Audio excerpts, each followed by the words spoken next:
Hello friends. आज हम इस वीडियो में झारखंड सीजीएल एग्ज़ाम के लिए मॉडल प्रैक्टिस सेट 2 देखेंगे, जिसमें समान अध्ययन से 30 महत्वपूर्ण प्रश्न होंगे, जिसे हम डिटेल्स में देखेंगे। तो चलिए फिर शुरू करते हैं और देखते हैं आज का पहला प्रश्न क्या है। आज का पहला प्रश्न है आपके लिए, भारत के किस पड़ोसी देश में रुपये को मुद्रा के रूप में उपयोग नहीं किया जाता है। सिंपल सा सवाल है कि भारत के किस पड़ोसी देश में रुपये को मुद्रा के रूप में उपयोग नहीं किया जाता है। भूटान, नेपाल, श्रीलंका या फिर बांग्लादेश। इसका सही आंसर हो जाएगा भूटान। ठीक है, भूटान इसका सही आंसर है। बाकी नेपाल, श्रीलंका और बांग्लादेश में देखेंगे रुपये को मुद्रा के रूप में उपयोग किया जाता है। ठीक है, चलिए अगला क्वेश्चन देखते हैं। अगला सवाल है, दिए गए विकल्पों में से कौन रेशा फसल का उदाहरण है। सवाल है, दिए गए विकल्पों में से कौन रेशा फसल का उदाहरण है। पहला ऑप्शन है जूट, गन्ना, अलसी। सेकेंड में है कपास, मक्का, तंबाकू। सी में है कपास, सन, जूट। और डी ऑप्शन में है सन, कपास और मक्का। तो देखिए, सबसे पहले मक्का तो नहीं होगा, ये हमारे रेशा फसल नहीं है। ठीक है, और यहाँ भी मक्का है तो ये भी नहीं होगा, और गन्ना भी नहीं है। ठीक है, तो ऑप्शन नंबर सिर्फ बच जाता है हमारे पास सी ऑप्शन, राइट। तो यहाँ पे सही आंसर हो जाएगा सी ऑप्शन, जो कि कपास, सन और जूट जो है वो रेशा फसल का उदाहरण है। ठीक है, चलिए आगे देखते हैं, अगला सवाल लेते हैं। सवाल है, भारत के राष्ट्रीय आय में सर्वाधिक योगदान किस क्षेत्र का है। सवाल है, भारत के राष्ट्रीय आय में सर्वाधिक योगदान किस क्षेत्र का है। प्राथमिक क्षेत्र, तृतीयक क्षेत्र, द्वितीयक क्षेत्र या फिर इनमें से कोई नहीं। तो याद रखना है कि राष्ट्रीय आय में सर्वाधिक योगदान जो होता है वो तृतीयक क्षेत्र का होता है, सर्विस सेक्टर का होता है, अर्थात बी ऑप्शन यहाँ पे बिल्कुल सही होगा। ठीक है, हाँ, ये सवाल अगर दिया जाए कि भारत में सबसे ज़्यादा किस क्षेत्र में रोजगार प्राप्त होता है, या फिर सबसे ज़्यादा रोजगार में लगे हुए किस क्षेत्र में है, तो इसका सही आंसर होगा प्राथमिक क्षेत्र। प्राथमिक क्षेत्र में सर्वाधिक जो रोजगार है वो मिलता है या फिर लगे हुए हैं। ठीक है, तो फिलहाल यहाँ पे देखेंगे सही आंसर क्या हो जाएगा, तृतीयक क्षेत्र, जो कि राष्ट्रीय आय में देखेंगे सर्वाधिक योगदान है इसका। अगला सवाल लेते हैं। सवाल है, संविधान सभा के प्रारूप समिति के सदस्यों की संख्या कितनी थी। सवाल है, संविधान सभा के प्रारूप समिति के सदस्यों की संख्या कितनी थी। 5, 7, 11 या फिर 15। तो याद रखना है 7 इसका सही आंसर है। ठीक है, संविधान सभा के प्रारूप समिति के सदस्यों की संख्या 7 थी। ध्यान रखना है, VN राव द्वारा तैयार किए गए संविधान के प्रारूप पर विचार विमर्श करने के लिए संविधान सभा द्वारा 29 अगस्त 1947 ईस्वी को एक संकल्प पारित करके प्रारूप समिति का गठन किया गया, और इसका जो अध्यक्ष थे उस समय डॉक्टर भीमराव अम्बेडकर थे। ठीक है, समिति में सदस्यों की संख्या 7 थी। ठीक है, चलिए अगला सवाल देखते हैं। अगला सवाल है, निम्नलिखित में से कौन संवर्धित सूची का विषय है। ऑप्शन है विवाह तथा तलाक, सेकेंड ऑप्शन में है जन स्वास्थ्य, सी ऑप्शन में है देश की प्रतिरक्षा, और डी ऑप्शन में है मुद्रा बैंकिंग। सही आंसर होगा इसका ऑप्शन नंबर ए, विवाह एवं तलाक। ठीक है, ध्यान रखिएगा, विवाह एवं तलाक जो है वो संवर्धित सूची में रखा गया है। बाकी जन स्वास्थ्य जो है आपको राज्य सूची में देखने को मिलेगा, जबकि देश की प्रतिरक्षा और मुद्रा बैंकिंग ये दोनों संघ सूची में देखने को मिलेगा। ठीक है, अब यहाँ पे बाकी चीज़ें क्या है जो ध्यान में रखना है, जैसे कि ध्यान रखना है कि संघ और राज्य के बीच शक्तियों का विभाजन 7वीं अनुसूची में उल्लेखित 3 प्रकार की सूचियों का माध्यम से अधिसूचित की गई हैं। कौन कौन सी सूची है, तो एक तो ध्यान रखना है संघ सूची। ठीक है, और ध्यान रखना है ये 7वीं अनुसूची में, ये 7वें शेड्यूल में आता है, 7वीं अनुसूची में आता है ये संघ सूची, और एक है आपका राज्य सूची, और एक है आपका संवर्धित सूची। ठीक है, ध्यान रखना है संघ सूची में पहले इसमें 97 विषय थे, जो कि अब जो है 100 विषय हैं। राज्य सूची में पहले इसमें कितने विषय थे, पहले इसमें थे 66 विषय, जो कि अब इनके पास रह गया है 61 विषय। संवर्धित सूची के बारे में बात करें तो पहले इसमें था 47 विषय, अर्थात जब संविधान लागू हो रहा था उस समय जो सूची का जो था वो 97, 66, 47 था, लेकिन अब प्रेजेंट में वर्तमान देखेंगे तो संघ सूची में 100 विषय हैं, राज्य सूची में 61 विषय हैं और समवर्ती सूची में अब जा कर के 52 विषय हो गए हैं। तो इन चीज़ों को ध्यान में रखना है, ठीक है। वर्तमान में कितनी है और पहले कितनी थी, ये दोनों चीज़ें आपको यहाँ पे याद रखनी है। और याद रखना है कि ये 7वीं अनुसूची के अंतर्गत आता है।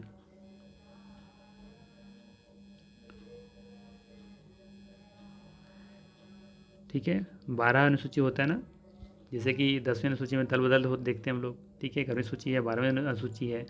इसी तरीके से ध्यान रखना है यहाँ पे कि 7वीं अनुसूची में संघ सूची, राज्य सूची और समवर्ती सूची है, ठीक है। ये पुराना वाला है, ठीक है, ये आपका पुराना है और ये आपका नया है। अगला क्वेश्चन देखते हैं। अगला सवाल है आपके लिए, राज्य पुनर्गठन आयोग 1956 ईस्वी के अनुसार भारत में कितनी राज्य एवं केंद्र शासित प्रदेश स्थापित किए गए। सवाल है कि जब राज्यों का पुनर्गठन किया जा रहा था तो एक आयोग बनाई गई थी, राज्य पुनर्गठन आयोग, जो कि 1956 में आई थी। तो उसमें बताना है कि भारत में कितने राज्य और कितने केंद्र शासित प्रदेश बनाए गए थे या स्थापित किए गए थे। ऑप्शन के हिसाब से देखेंगे तो इसका जो सही आंसर है वो होगा 14 राज्य और 6 केंद्र शासित प्रदेश, अर्थात ए ऑप्शन यहाँ पे बिल्कुल सही होगा, ठीक है।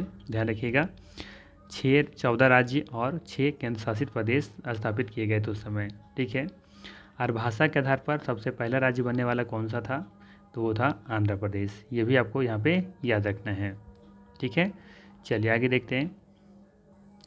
अच्छा, थोड़ा सा यहाँ पे ध्यान रखिएगा कि राज्य पुनर्गठन आयोग 1956 ईस्वी में पास किया गया था और इसके जो अध्यक्ष थे वो थे फजल अली। कौन थे, फजल अली थे, ये भी ध्यान रखना है, फजल अली इसके अध्यक्ष थे।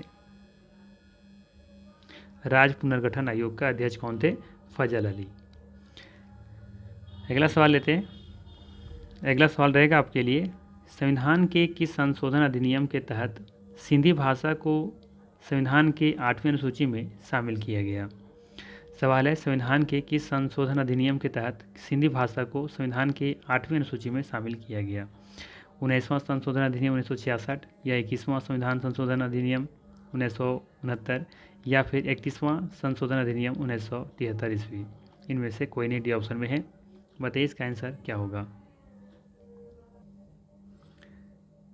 इसका सही आंसर हो जाएगा ऑप्शन नंबर डी, ठीक है, इनमें से कोई नहीं। ध्यान रखना है कि संविधान के 21वां संशोधन अधिनियम जो कि 1967 ईस्वी में आई थी, उसमें 8वीं सूची में सिंधी भाषा को शामिल किया गया था, ठीक है। तो 21वां संशोधन तो सही है, लेकिन यहाँ पे 1969 नहीं 1967 होना चाहिए इसका सही आंसर, ठीक है। ध्यान यहाँ पर क्या रखना है हम लोग को कि हमारे 8वीं सूची में कुल मिलाकर की कितनी भाषाएँ हैं, 22 भाषाओं को शामिल किया गया है, ठीक है। 22 भाषाएँ हैं, ठीक है, जिसमें से जब संविधान बन रही थी उस समय 14 भाषाओं को शामिल किया गया था, प्रारंभ से ही शामिल था ये। कितना भाषा, 14 भाषा, ठीक है। इस बात ध्यान किया रखना है कि 1967 में, कब, 1967 में जो 21वां संविधान संशोधन किया गया था उसमें सिंधी भाषा को शामिल किया गया था, ठीक है। कौन सी भाषा, सिंधी भाषा को शामिल किया गया था, यहाँ पे कोई दिक्कत नहीं होना चाहिए। इसके बाद फिर आया था 1992 में, ठीक है, 1992 में आया था एक आपका 71वां, ठीक है, कितना, 71वां संविधान संशोधन। इसमें देखेंगे कि यहाँ पे 3 भाषाओं को जोड़ा गया था। कौन कौन, कोंकणी, मणिपुरी और नेपाली, ठीक है। तो यहीं पे थोड़ा सा हम लिख देते हैं छोटा सा, कौन कौन हमने किस किस का नाम लिया हमने। एक तो लिया कोंकणी का नाम, ठीक है, कोंकणी। एक है आपका मणिपुरी और एक है आपका नेपाली, ठीक है। याद रखना है कि 1967 में 21वां संविधान संशोधन के अंतर्गत सिंधी भाषा को जोड़ा गया था और 1992 में 71वां संविधान संशोधन के अंतर्गत कोंकणी, मणिपुरी और नेपाली को जोड़ा गया था, ठीक है। इसके बाद फिर आया था अगला संशोधन हुआ था 2003 में। कब, 2003 में। ये संशोधन था 92वां, ठीक है। इसमें से क्या देखेंगे हम लोग कि यहाँ पे कौन कौन सी भाषाओं को जोड़ा गया था। एक था बोडो, जिसे हम लोग, चलिए पहले लिख देते हैं, बोडो, डोगरी, ठीक है, मैथिली, इसके बाद था संथाली, ठीक है ना। तो देखिए यहाँ पे इसका एक ट्रिक भी था। ट्रिक क्या था? बोर्ड मास।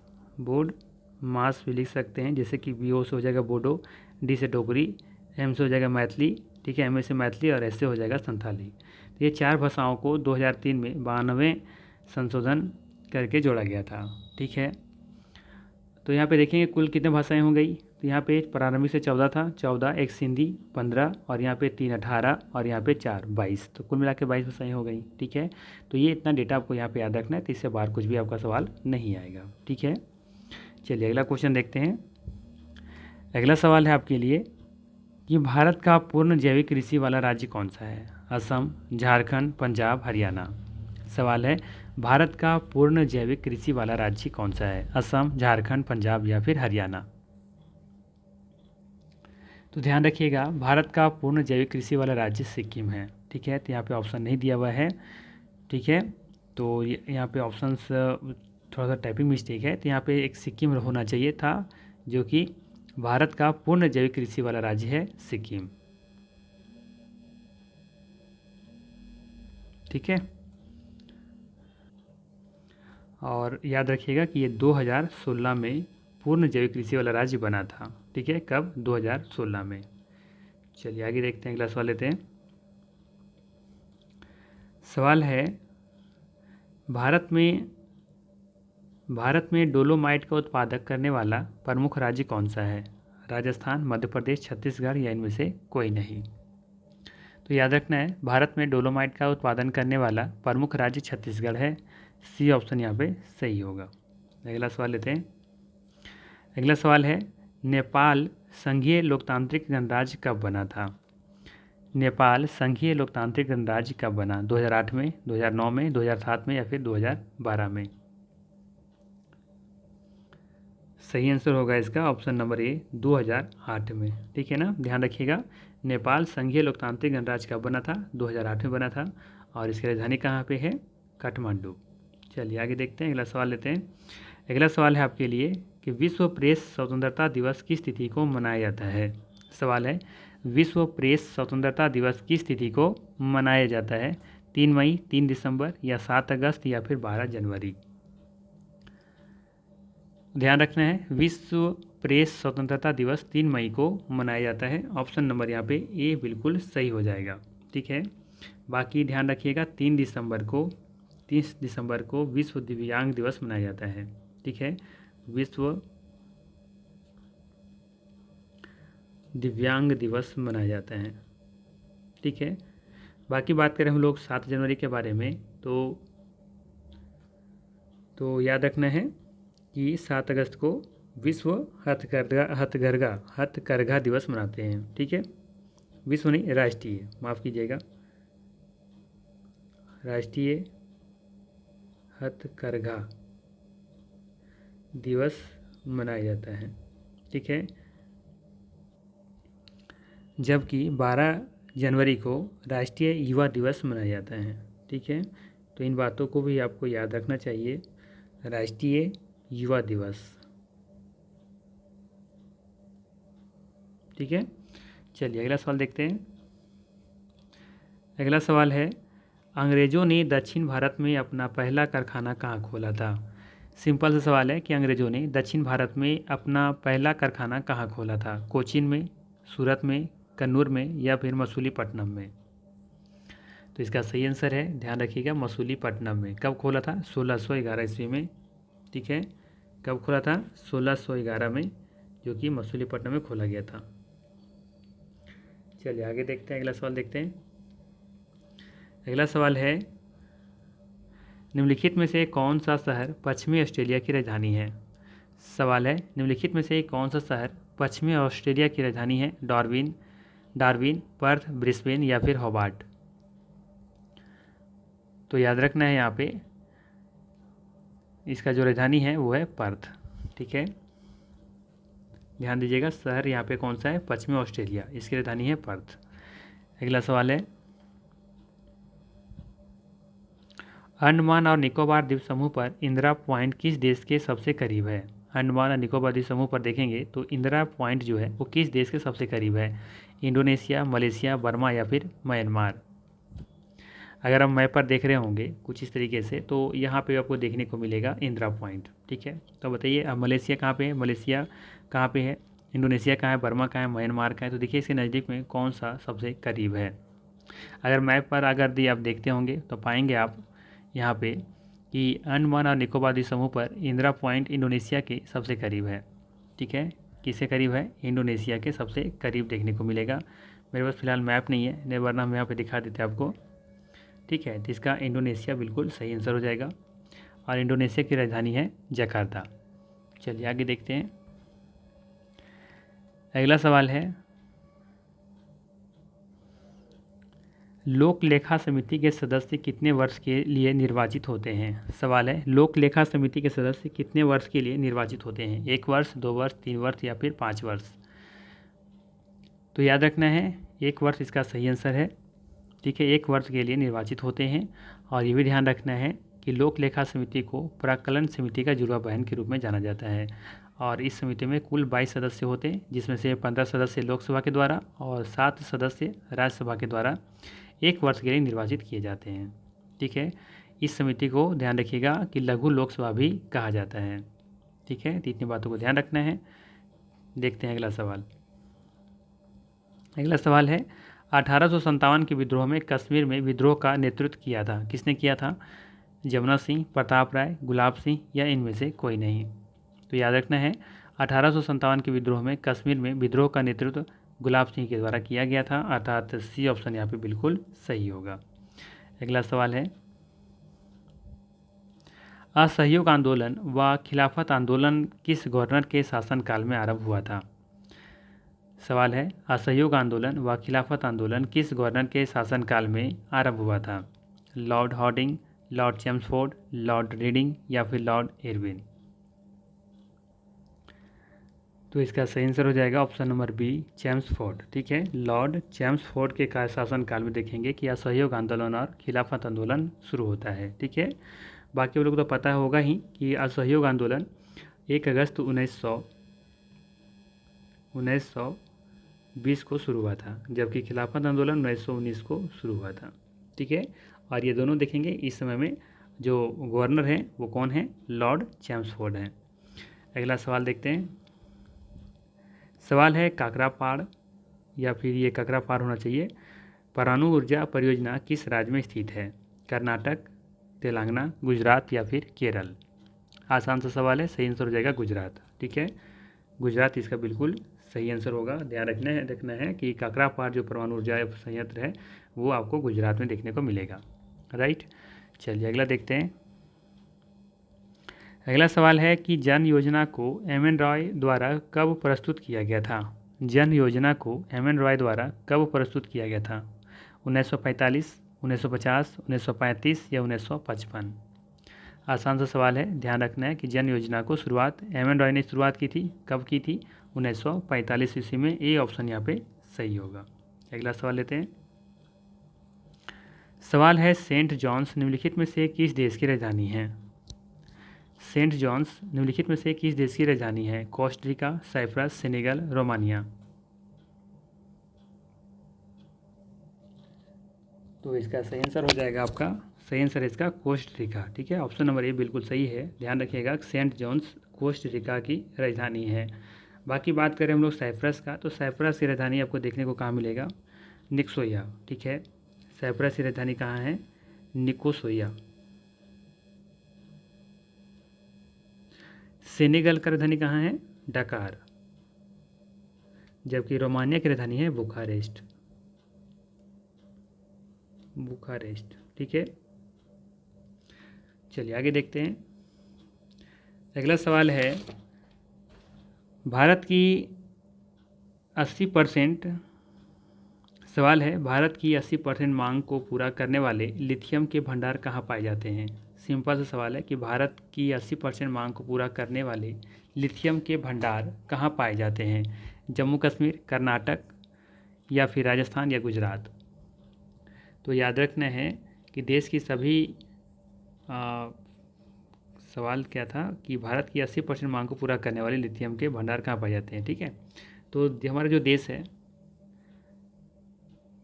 जम्मू कश्मीर में है ना, ध्यान रखना है कि भारत के जम्मू कश्मीर में भारत का लगभग 80% मांग को पूरा करता है। ठीक है, लिथियम। तो इसका ये ऑप्शन यहाँ पे बिल्कुल सही है। ठीक है, ध्यान रखिएगा, भारत की 80% जो लिथियम का भंडार है कहाँ पाए जाते हैं, जम्मू कश्मीर में। लगभग यहाँ पे देखा जाए तो 59 लाख टन लिथियम के भंडार मिलने की उम्मीद है। ठीक है, चलिए आगे देखते हैं। अगला सवाल है, देश के सभी गांवों में वित्तीय सेवाएं उपलब्ध कराने के उद्देश्य से किस समिति का गठन किया गया था। सवाल है, देश के सभी गांवों में वित्तीय सेवाएं उपलब्ध कराने के उद्देश्य से किस समिति का गठन किया गया था। उषा थोराट, विजय केलकर, सी रंगराजन या फिर अजीत भल्ला।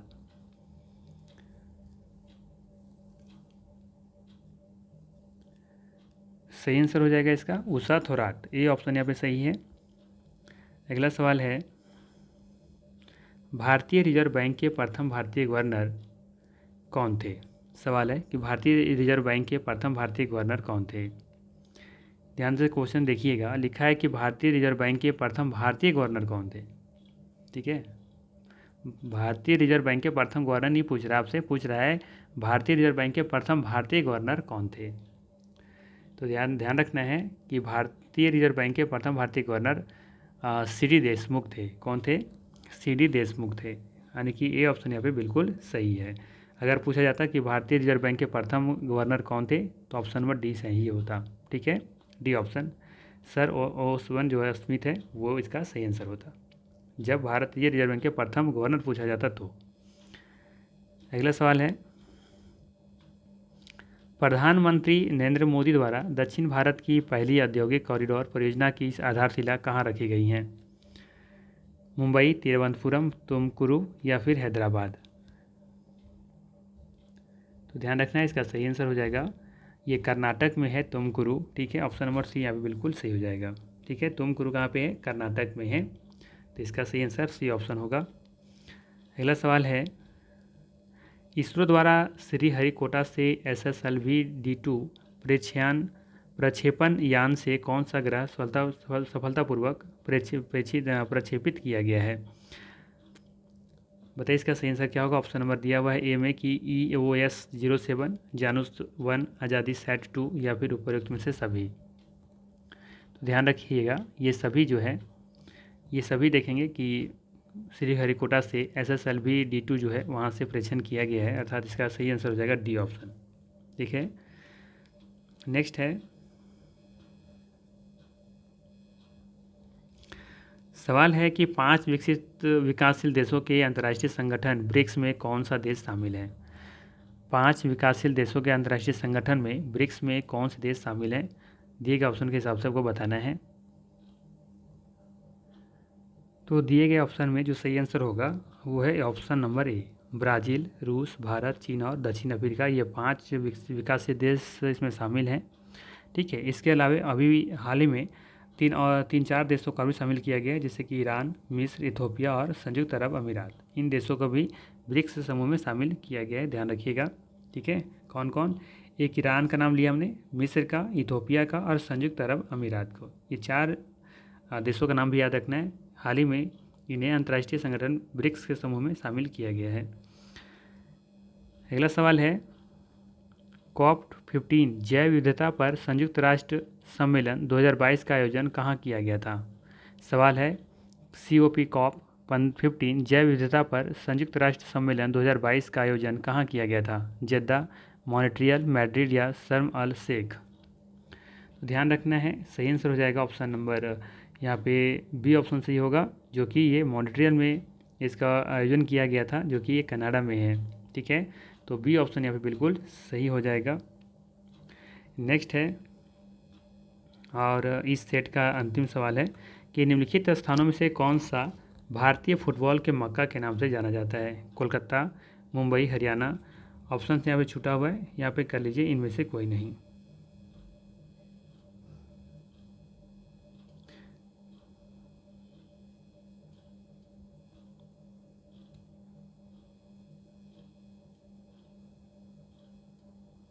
तो याद रखिएगा, इसका सही आंसर हो जाएगा ऑप्शन नंबर ए, कोलकाता। निम्नलिखित स्थानों में से कौन सा भारतीय फुटबॉल के मक्का के नाम से जाना जाता है? तो इसका सही आंसर होगा कोलकाता। ठीक है, ये था महत्वपूर्ण 30 प्रश्न। अगर वीडियो अच्छा लगा हो तो लाइक ज़रूर कीजिएगा, चैनल पर नए तो सब्सक्राइब जरूर कर लीजिएगा। बाकी हम लोग फिर मिलेंगे इसी तरह के नेक्स्ट वीडियो में। Thanks for watching.